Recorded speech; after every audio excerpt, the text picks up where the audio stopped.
नमस्कार, परमाक्षा एस्ट्रोलॉजी में आप सभी का स्वागत है और मैं हूं आपकी एस्ट्रो एडवाइज़र रीना शर्मा। आज के वीडियो की प्रेरणा मुझे एक कंसल्टेशन से मिली है, एक क्लाइंट कंसल्टेशन से। अभी रिसेंटली मुझे एक कपल ने कांटेक्ट किया था जिन्होंने अपना 22 साल का बेटा खोया था और उनके मन में जो द्वंद्व चल रहा था वही इस वीडियो का बेस है। उसी को मैं बेस लेके चलना चाहती हूँ और मैं उसका कारण भी बताऊँगी कि मैंने क्यों सोचा कि इसके ऊपर मैं ये वीडियो बनाऊँ। क्योंकि जो एक द्वंद्व चलता है आपके मन में जब आप किसी अपने को खोते हैं, उसमें सबसे बड़ा और सबसे पहला सवाल ये होता है कि ये मेरे साथ ही क्यों हुआ, मैंने ही क्यों अपने किसी प्रियजन को खोया और अब मेरे जीवन का या मेरी लाइफ का क्या पर्पस है।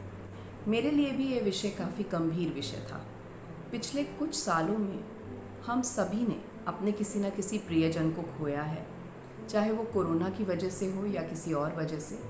और जब भी हमारा कोई अपना कोई करीबी हमें छोड़ के जाता है, तब हमारे मन में हमेशा ये द्वंद्व चलता है कि ये मेरे साथ क्यों हुआ। इस सवाल का जवाब मैं अपनी अल्पमति से देने की कोशिश करूँगी, मेरा पर्सपेक्टिव प्रेजेंट करूँगी।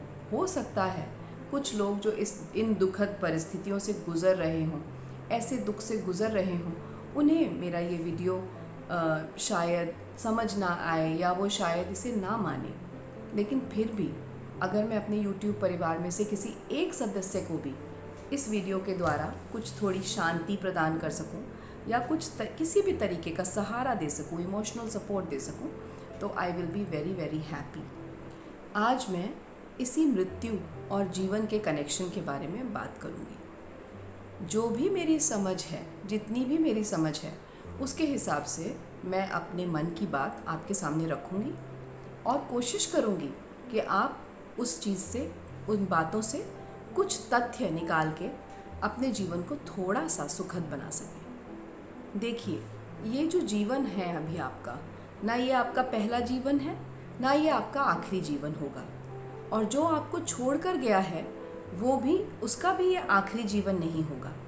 वो फिर से जन्म लेगा, वो हमेशा आपके आसपास होगा।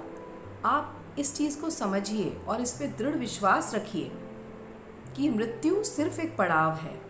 जिस तरीके से हम कपड़े बदलते हैं, उसी प्रकार हमारी आत्मा भी अलग अलग शरीरों में जाके अपने कपड़े बदलती है और अलग अलग शरीर का स्वरूप लेती है। जीवन हमेशा चलता रहता है, जैसे समय हमेशा चलता रहता है, बिल्कुल उसी तरीके से जीवन भी चलता रहता है। सिर्फ मृत्यु नामक पड़ाव हम सबके जीवन में आता है और हम सबको एक ना एक दिन अपना ये शरीर छोड़कर जाना होता है। आत्मा सदैव जीवित रहती है और ऐसा मैं नहीं कह रही। ऐसा महाभारत में श्री कृष्ण ने अर्जुन को बहुत पहले, कई सदियों पहले बोध कराया था कि आत्मा अजर है। आत्मा को कोई शस्त्र काट नहीं सकता, अग्नि जला नहीं सकती, पानी गीला नहीं कर सकता और हवा सुखा नहीं सकती। आत्मा अमर है और अजर है। जब भी हम ऐसी विषम परिस्थितियों से गुजर रहे होते हैं, तब हमें भगवान की याद आती है और तब ही हमें ऐसे रिमाइंडर्स की ज़रूरत होती है। इसी वजह से, सिर्फ इसी वजह से मुझे लगा कि मुझे इस विषय पे एक वीडियो बनाना चाहिए, क्योंकि ये सारी इन्फॉर्मेशन, ये सारी नॉलेज हम सबको है, मुझे है, आपको है, सबको है। लेकिन जब परेशानियों का समय आता है तो हमें ऐसे छोटे छोटे रिमाइंडर्स एक दूसरे से मिलने चाहिए, एक दूसरे से शेयर करने चाहिए। इसी से हम एक दूसरे को संभाल पाएंगे। I believe in the principles of Karma, but what I hear these days is a totally different theory, a totally different concept. लोग कहते हैं it's just one life that we have got, और ऐसे थ्योरी के चलते लोग काफ़ी सेल्फिश, काफ़ी स्वार्थी हो गए हैं और उनके अंदर से जो गॉड फियरिंगनेस थी, जो एक डर था कि किसी के साथ हम गलत करेंगे तो हमारे साथ भी गलत हो सकता है, वो निकलता जा रहा है। मैं ऐसा नोटिस कर रही हूँ।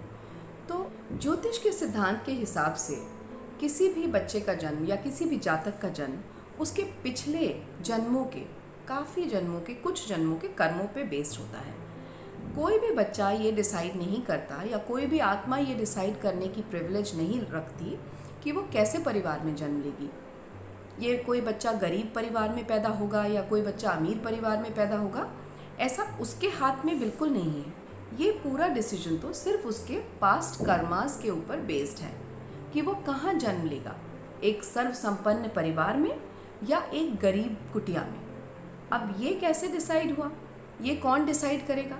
ये आपके पिछले कर्म डिसाइड करेंगे। इसीलिए मैं आप सबसे विनती करती हूँ कि इस जन्म में अपने कर्मों को कॉन्शियसली अच्छा रखने की कोशिश करिए, सही रखने की कोशिश करिए, राइटियस रखने की कोशिश करिए, जिससे आपके आने वाले अगले जन्म बहुत अच्छे हों, बहुत अच्छी सराउंडिंग्स में आप जन्म लें और अपने जीवन को फुल फ्लेज्ड तरीके से एंजॉय करते हुए आगे बढ़ें। और ये ज्योतिष की थ्योरी मेरे इस कॉन्सेप्ट को, मेरे इस विश्वास को और भी स्ट्रॉन्ग बनाती है, और भी दृढ़ बनाती है कि ये अकेला जीवन नहीं है जो हमें मिला है। पहले भी जीवन थे, इसके बाद भी जीवन आएंगे और जीवन निरंतर चलता रहता है। अगर इस जीवन में कोई आत्मा हमारा करीबी बनके, हमारे प्रियजन बनके हमारे परिवार में, हमारे बहुत क्लोज रिलेशन में जन्म लेता है, तो आपको समझ जाना चाहिए वो सिर्फ इस जन्म में आपका रिलेशन नहीं है। आपका रिलेटिव या आपका रिश्ते में संतान या पिता या माता बन के नहीं आया। वो पहले से, पिछले पता नहीं कितने जन्मों से आपके साथ कार्मिक कनेक्शन से जुड़ा हुआ है। इसी थ्योरी को या इसी कॉन्सेप्ट को ज्योतिषीय भाषा में ऋणानुबंधन कहते हैं। मतलब एक कार्मिक कनेक्शन। ये ऋणानुबंधन 21 वर्ष की उम्र तक बहुत स्ट्रॉन्ग होता है और उसके बाद धीरे धीरे ये थोड़ा सा हल्का पड़ने लगता है। ख़त्म कभी नहीं होता, बस थोड़ा सा कम हो जाता है। जो भी लोग हमें इस जीवन में मिलते हैं, चाहे वो हमारे बच्चे हों, हमारे माता पिता हों, हमारे प्रियजन हों, हमारे मित्र हों, या शायद पशु पक्षी भी, हमारे घर में रहने वाला कुत्ता या बिल्ली या तोता, कोई भी हो, वो सब कहीं ना कहीं हमसे कार्मिक कनेक्शन से जुड़े होते हैं। चाहे वो हमारे घर का नौकर ही हो या कोई हमारा मित्र हो या रिश्तेदार हो, कौन है हमें नहीं पता, वो किसकी आत्मा है हमें नहीं पता। जब हमें ये नहीं पता कि वो कौन है और कैसे हमारे जीवन में आया है, तो हमारा क्या फ़र्ज़ बनता है? हमें अपने कर्म अच्छे रखने हैं, उनके साथ अच्छे रिलेशंस निभाने हैं, उनके साथ एक सच्चे मन से, अच्छी तरीके से, अच्छे बिहेवियर, अच्छी पोलाइट स्पीच के साथ बात करनी है, उनकी डिसरिस्पेक्ट नहीं करनी। आप सोचिए कि आप उनकी डिसरिस्पेक्ट करते हैं या झिड़क देते हैं तो कितना दुख होगा उस आत्मा को जो आपके पास या आपके घर आई है। क्या आप ऐसा करना चाहेंगे? बस आप उन्हें पहचान नहीं पाते। हम सब एक दूसरे को पहचान नहीं पाते। अगर हम बिगर होराइजन पे सोचें या बात करें तो हम सब आत्माएं ही तो हैं। हम सब आत्माएं हैं और हम कैसे कनेक्टेड हैं ये हम सबको नहीं पता। मुझे नहीं पता मैं आपके साथ कैसे कनेक्टेड हूँ, आपको नहीं पता आप मेरे साथ कैसे कनेक्टेड हैं, लेकिन हम सब कनेक्टेड हैं। प्रेम कभी नहीं मरता। दो आत्माओं के बीच में जब एक प्रेम का कनेक्शन बन जाता है या एक इमोशनल भावनात्मक कनेक्शन बन जाता है, वो कभी नहीं मरता। आत्माएं शरीर बदलती हैं, स्वरूप बदलते हैं, पर वो कनेक्शन कभी नहीं ख़त्म होता। घूम फिर के वही ऋणानुबंधन जो जिन जिन आत्माओं को कनेक्ट करता है, घूम फिर के वही हमारे आसपास हर जन्म में, हर जीवन में आते हैं। हमने अपने जिस भी प्रियजन को खोया है उसे हम ज़रूर पाएंगे। वो दोबारा हमारे जीवन में ज़रूर आएगा। बस इस जीवन में उसका रोल इतना सा ही था। और ये मैं बहुत अच्छी तरह जानती हूँ कि जो लोग मुझे इस समय सुन रहे हैं और उनमें से अगर किसी ने अपने प्रियजन को खोया है और वो बहुत दुखी है, तो उसके लिए ये सब बात, जो भी मैं बात कर रही हूँ, ये सब मीनिंगलेस है। अभी आपने कभी नोटिस किया है, कभी कभी आप कुछ लोगों से मिलते हैं और आपका एकदम इंस्टेंट कनेक्शन उनके साथ बन जाता है। आपको उनकी वाइब्रेशंस बहुत अच्छी लगती हैं, उनका आसपास रहना आपको पसंद आता है। ऐसा क्यों होता है? We don't even know it, we don't realise it. There are certain vibrations, there is a certain aura which gives us a feeling of belonging to these people. इसीलिए हमारे बड़े बुज़ुर्ग हमेशा से कहते हैं कि अतिथि देवो भव। हमारे घर जो भी आए, हमसे मिलने जो भी आए या हमारे जीवन में जो भी आए, उनका आदर सत्कार करें, क्योंकि हमें नहीं पता कौन किस स्वरूप में हमसे मिलने आया है। अगर हम उसे झिड़क देते हैं और बुरी तरह बात करते हैं, डिसरिस्पेक्ट करते हैं, तो हम इन अ वे किसी अपने की डिसरिस्पेक्ट कर रहे हैं। और जब कोई हमें छोड़कर जाता है, हमारा प्रियजन, हमारा बहुत ही करीबी, बहुत ही प्यारा, तो हम बहुत ज़्यादा विलाप करते हैं, बहुत शोक होता है हमें।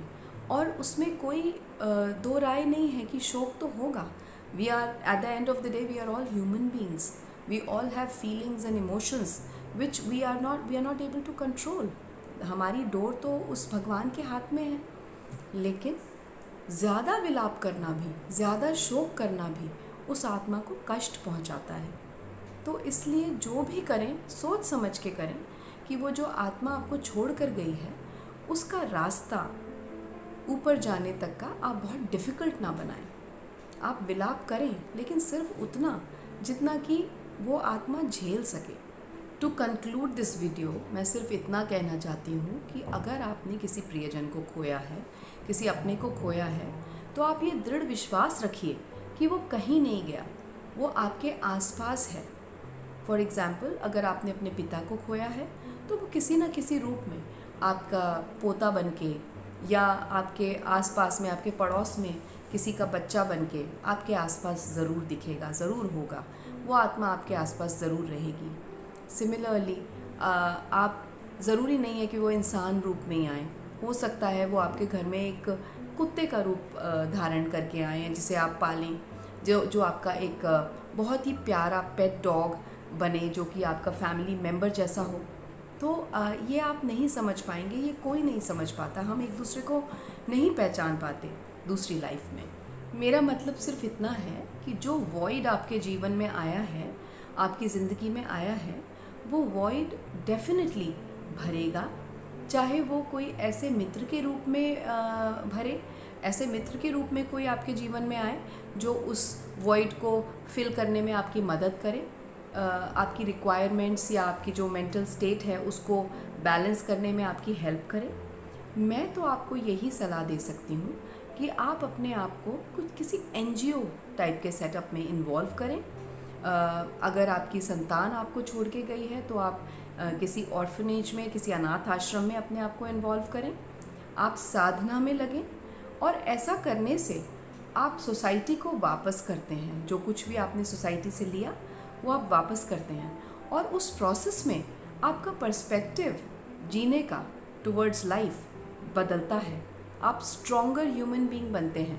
आप अपने मन को कहीं ना कहीं उन चीज़ों में लगा के संभाल पाते हैं, और अपने आत्मा को और मन को और शरीर को एक बैलेंस में ला पाते हैं। You are able to strike a balance when you do such things, and they will make you happy, they will give you the purpose of your life. जब लोग कहते हैं कि हमारे जीवन का अब पर्पस ही क्या रहा, कुछ लोग तो ये चाहते हैं कि हम अपने जीवन का अंत ही कर दें, अब हमारे जीवन में क्या बचा, लेकिन ऐसा नहीं है। नेचुरल डेथ जो आती है, जो भगवान की तरफ से है, बस वही हमें प्रसाद के रूप में धारण करनी चाहिए। अननेचुरल तरीके से हमें कुछ नहीं करना चाहिए। ऐसा करने से हम अपनी आत्मा के साथ बहुत गलत करते हैं, उसे बहुत दुख और कष्ट देते हैं। और ऐसा करने के अलावा हमारे पास ऑप्शन ही क्या है, क्योंकि जाने वाला तो चला गया, और अब वो किस जीवन में, किस स्वरूप में हमारे सामने आएगा, क्या हम उसे कभी पहचान भी पाएंगे या नहीं, ये हमें पता नहीं। तो हमें क्या करना चाहिए? हमें बस इस बात को एक कड़वे सच की तरह एक्सेप्ट करके अपने जीवन में आगे बढ़ना चाहिए, और जितना हो सके सोसाइटी को देना चाहिए, रिटर्न देना चाहिए। You should take it as a pay back time. हमें नहीं पता हमने जो कुछ भी ये भोगा या जो कर्म काटा, वो हमारे कौन से कर्मों की हमें सज़ा मिली है, या कौन से कर्मों की वजह से हमने ये कष्ट या दुख देखा। हमें सिर्फ प्रेम बांटना है उन लोगों को जो अंडर प्रिविलेज्ड हैं, जो डाउन ट्रॉडन्स हैं, जिनको जीवन जीने के लिए एक सहारे की ज़रूरत है। अगर हम ऐसा करते हैं तो हम बिल्कुल जिस प्रकार हम कपड़े बदलते हैं, नए कपड़े पहनते हैं और खुश होते हैं, सेम उसी तरीके से जब आत्मा एक नया शरीर धारण करती है तो बड़ी प्रसन्न होती है।